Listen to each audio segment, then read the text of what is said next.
Yes, we need to be vulnerable. That doesn't mean you let everybody know your deepest, darkest secrets and anything. Please no. Okay, that's not what I'm saying. What I'm saying is you need to be able to let people into your life a little bit. Let them be personable. And vulnerability can be as simple as saying you have a cat, you have a dog. Because other people have cats and dogs. Now you feel personable. There's vulnerability. Vulnerability was me, in fact, even earlier in this episode saying that I failed 4 businesses. That's vulnerability. It doesn't have to be anything super crazy, but you just need to feel like you're talking to an individual. What is going on, guys? You're listening to Motivate, Grind, Succeed, the podcast, a show that systemizes success for you in the 4 foundational cornerstones of faith, fellowship, fitness, and finance through high performance habits. My name is Rasean, and I'm the host of the show, and I've been in the self-development space for over half a decade, being the guinea pig, testing all these things that I'm telling you so you don't have to. If you like what you hear, be sure to subscribe to the show for weekly uploads. If you love what you hear, be sure to sign up for our email list, and if you hate what you hear, share it with a friend who I know and you know will appreciate what's being said today. With that, let's hop into this week's episode. All right, so today we're going to be diving deep into a topic that I know strikes every single person, myself included. You saw the title? We're talking about fear, okay? And you probably heard me say on the show before, fear is an acronym for false evidence appearing real. And while that has some truth to it, that's not what we're going to be discussing today. Okay, I'm not going to go and hit you with the typical, oh, fear is not real. Fear is to an extent real. And it's important that we don't just throw it by the wayside, okay? So to provide a little clarification, when I say fear is false evidence appearing real, I don't mean that it is not real. When I say false evidence appearing real, I mean that a lot of times the fear that we put up, the blockages, is just us in our heads, okay? So for an example, getting up on stage, that's a paralyzing fear, but we're paralyzed by the what ifs when nothing has happened yet. Now, of course, obviously, a fear of falling off of the Grand Canyon to your death, that's obviously a very real fear. We're not talking about that. We're talking about the self-imposed fears that we put upon ourselves. Because when we're born, you can look this up. When we're born, we only have 2 fears. That is it. Falling and loud noises. That is it. 2 fears. That's all we have. We have the fear of falling because that means death. And then loud noises means danger. Okay? That's the only 2 fears that we have when we're born. Everything else, through life experiences, trauma, things like that, it's learned. It's inhabited throughout time. So instead of seeing this as legitimate fears, we're going to be picking on those other fears. So anything other than falling or loud noises. So we're going to talk about those. And so the framework we're going to go through is, ironically, fear, right? So I took the actual word and I made a second framework around it. And so we're going to go ahead and we're going to go through this episode and we're going to go ahead and break it down. And we're going to show you why fear is actually a secret weapon for you, how you can actually use it, twist it, leverage it, and actually use it to accomplish great things instead of using it to paralyze you. Because fear in and of itself is essentially a force, and forces move things. So it can either move you towards no action, or rather inaction, or it can move you towards taking action. So all that, let's go through the acronym. Fear. First of all, F. You got to face it. Confront the fear. We have to confront fear. So where does it come from? A lot of time we're going to be really heavily going on the fear of failure, because that's a lot of people's fear, especially when starting off new things. Whether it could be a new business venture, a new job, a new relationship, a new whatever. There's a lot of thoughts around what if this doesn't work out. Understand that is natural. That's fine. You're not weird for thinking, what if this doesn't work out? What if this? What if that? Naturally questioning new things is your brain trying to protect you. Because remember, I've said this in past episodes and I'll say it again. Your brain is not wired to help you to succeed and to thrive. It is wired to help you to survive. That is why once you find something that is comfortable, even though something else over there seems real nice and real sweet, you are much less likely to go for that if what you have right now is working very well. And that is why people stay in this comfort zone and don't want to move, because their brain is telling them everything's fine here. There's no need to go over there. Even though you know it could be better over there, I'm not going to risk a could be for what I got right now. That's how the brain works. So we're literally fighting against what our brain wants to do naturally. And again, if you're in a comfortable spot in your life, you have no desire to go over there, by all means, you don't have to listen to the rest of what I'm saying. But if you are somebody who thinks, has an inkling of even thought of, nope, there's more for me, there's something else out there, this episode is going to be for you. So when we're going through these new things in our life, whether it be these new circumstances, new experiences, we have to redefine what failure actually is. So instead of seeing it as a negative outcome, yes, I understand. When you try something, it didn't quite work out. Look at me. I failed 4 different businesses before even starting this podcast and doing all kinds of other fun stuff that I'm doing in life. I failed 4 different businesses. Now, I could see those as failures, and I'm not going to lie to you. Originally, I did see them as a point of, I don't think doing business is for me. I don't think entrepreneurship is going to work out. This stuff don't work. People are just lucky. It's not going to work. And then I realized, I was talking to a couple friends. Some of them were in business school, and they said, look, most businesses fail, so you're not special. The special part of business is when you can put your own creativity, your own perspective, and genuinely help people. That's the key right there. There's really nothing new, but rather your perspective, your experience. That's what makes things new. So, hold on.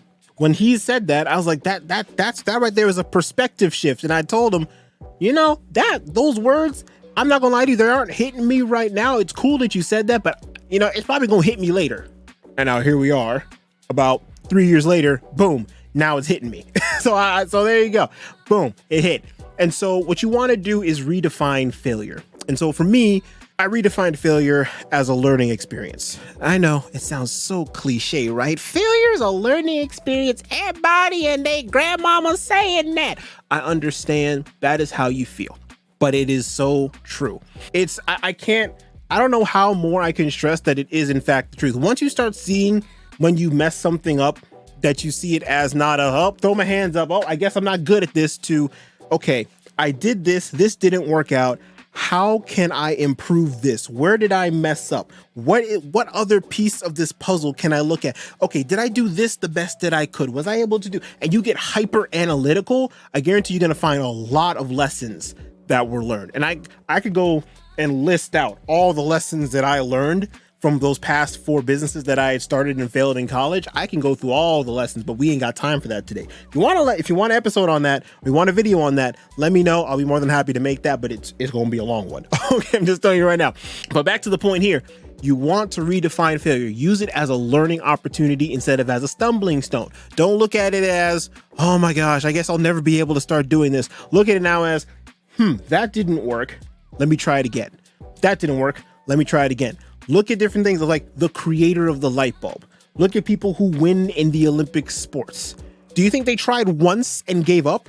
No, they trained for years to be some of the fastest people, most high performing individuals. Imagine if people did shot put. They launched the ball once and then that's it, done. Imagine the people who pole vault. Imagine the people who do the high jumps. Imagine people who do the triple jumps. All these kind of things. Do you really think that if they did it once and then they failed, they'd be where they are today? Absolutely not. So why is it any different for you and I? It's not. And so now that we understand that we have to do that, right? You have to redefine what failure looks like. Once we do that, we start opening up our mind, right? We go from that fixed mindset of this is not going to work to how can I make this work? That allows you to go to the second letter of the framework, the E, and that is to explore the alternatives. We got to seek different paths. You got to use some creativity. So your fear, right? The fear of failure, you have it. We all have it, okay?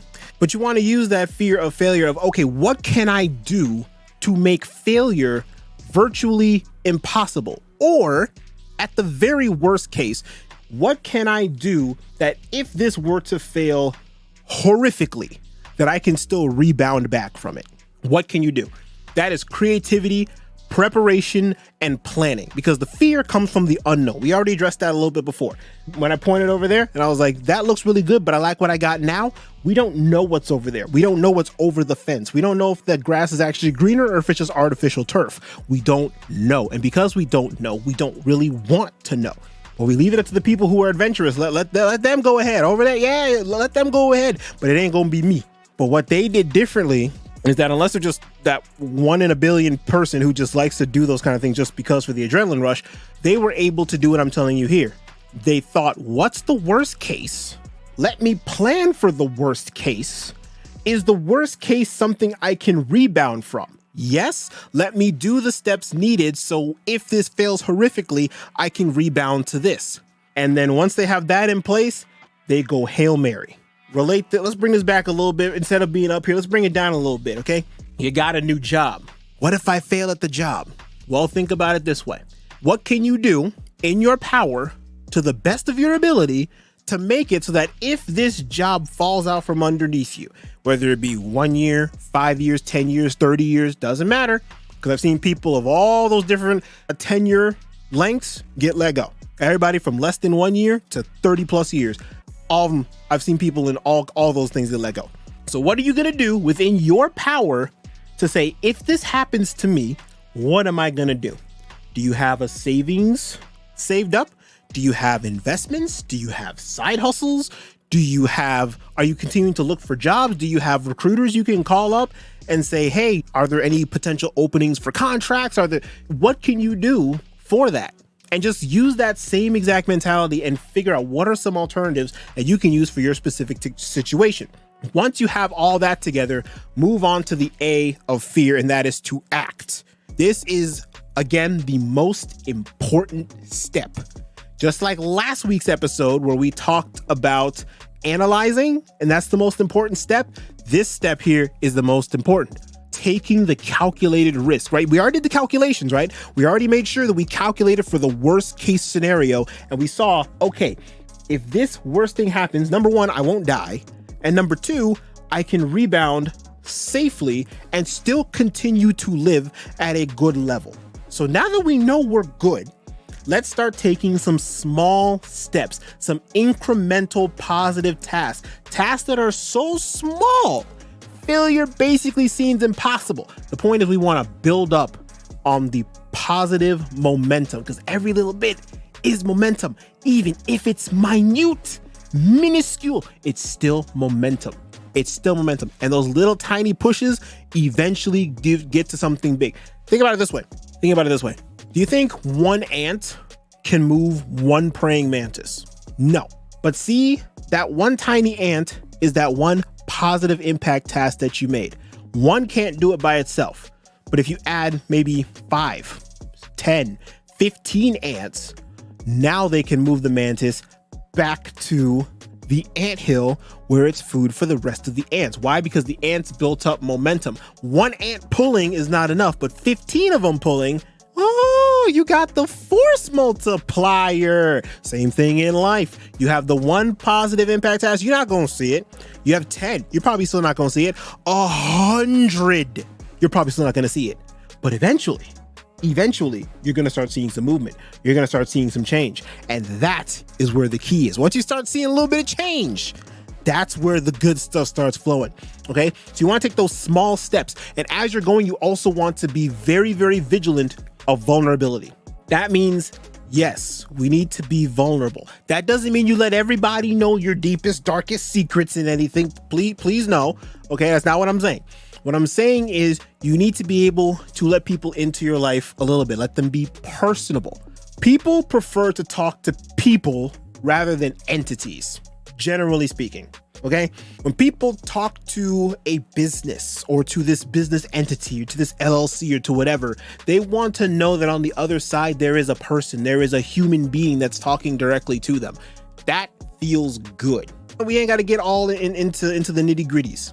And vulnerability can be as simple as saying you have a cat, you have a dog, because other people have cats and dogs. Now you feel personable. There's vulnerability. Vulnerability was me, in fact, even earlier in this episode saying that I failed 4 businesses. That's vulnerability. It doesn't have to be anything super crazy, but you just need to feel like you're talking to an individual. And once you do all that, once you're taking acts, right? Taking acts, doing things, moving the needle forward. As you go, you want to reflect and learn. That's the last letter, R in fear. You want to reflect and you want to learn. Grow from every single experience. First thing, analyze all the setbacks. You're going to have setbacks. It is what it is. Okay. Life is not going to be smooth sailing. There's this like unofficial saying in the engineering world, which I guarantee was not strictly engineering related, but it's that if everything goes according to plan, something went wrong. I mean, it is what it is. What it is. Because like I said, what I say in the last week's episode, the only thing constant is what? Change. That is it. So because change is going to constantly happen, you're going to have things that always pop up here and there and everything. You have to keep asking yourself things like, okay, what did we do that worked? What did we do that didn't work? What did I do that worked? What did I do that didn't work? How can I improve this? How can I make this better? How can I systemize this? You always have to be asking yourself questions of how can I make this better? How can I become a better person? This is lifelong. This is consistent. This is constant. This is why businesses a lot of times have those quarterly meetups with the entire company to tell people where they're going. You always have to reflect and look at where you're going holistically to make sure you're still on the right path. And lastly, I touched on this before, but you want to celebrate the growth, those positive impact tasks. No matter how small, you want to celebrate them because it's so easy. And I fall to this all the time. Vulnerability. I fall to this all the time. It's so easy to get caught up in the big picture that you're not looking at the small, tiny wins. It's so easy to do that. It's a constant remembrance of this was a win. This was a win. This was a win. I did good today. This was a win. This was a win. It looks good. This was it. It takes a lot of trial and error, a whole lot of consistency, but I guarantee you, as long as you keep that top of mind, what is a small task I can do that is positive over time? Again, I cannot specify the specific length of time, but I can say over a length of time, you will start seeing some change. And that's your fear framework for you right there, ladies and gentlemen. It's not about necessarily overcoming fear because fear will always be there. As long as we're alive, there will always be fear. But it's rather about leveraging the fear towards your journey towards success. So with all this, you pretty much have a choice to make. It's up to you. You can either take this info and apply it, or you can just let it go by the wayside and just treat this as entertainment value. Either way, I can't make that choice for you. It's up to you. But that's what I got for you this week about fear. It's actually a secret weapon. Catch y'all next week. Guys, that's gonna wrap up this week's episode of Motivate, Grind, Succeed, the podcast. Guys, again, if you like what you heard, be sure to subscribe to the show for weekly uploads. If you love what you heard, be sure to sign up for that email list. And if you hated what you heard, be sure to share it with somebody who will appreciate it. Also, if you guys want to get access to the show notes or any kind of resource or link or to anything that was referenced in this episode, be sure to check out that episode's description below. You'll also find the contact information, any freebies, or any sort of thing from our little corner of the internet. Check out the episode's description. It's going to be an absolute gold mine for you guys. Until next time, take care, and I will see you in the next episode.